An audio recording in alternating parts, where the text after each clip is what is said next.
So Brad, we hear a lot about growth.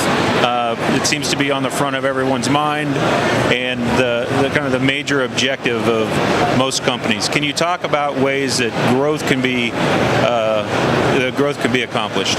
Well, and yeah, we talked earlier about growth and revenue, and what I find is there's also, growing your margin, both your gross margin and your net.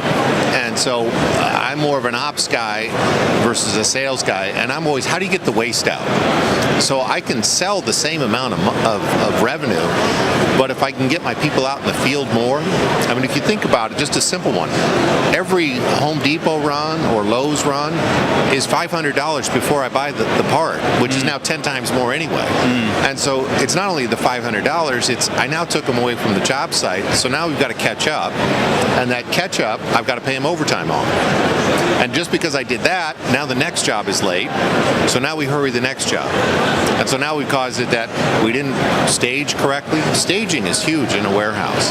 Just think about how many times we have to send a runner out. And every time we do that, that's the cost of that runner.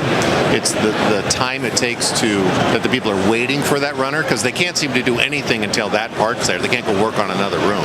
Right, and there has to be two guys that go get the part. Anytime, and they got to go across town because she's prettier or the popcorn's better. Right. So when you look at just inefficiencies or just the rework, so the engineer, which you've been in the past, asks sales for all their information and they give you half, and then you start a drawing and then you have to go back to them, which they wait on, and then they come back to you and the new information is different than the old, and now that redo is there. That redo costs twice.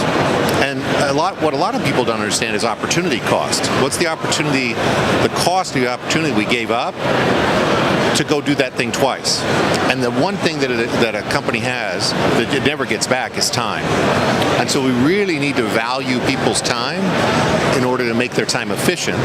When their time is efficient, when they're not wasting. I mean, if you just think about just getting rid of the waste, typically you can double your labor's net profit just by getting rid of the drama and the chaos that so many companies run on. So just by tightening the belt and being more efficient is a way to grow your gross profit, not necessarily your top line. Right, and you don't have to go out and sell more. It's nice to sell more, but especially companies that grow, often forget that there's a whole bunch of opportunities there between the cracks. Right, right. Good info.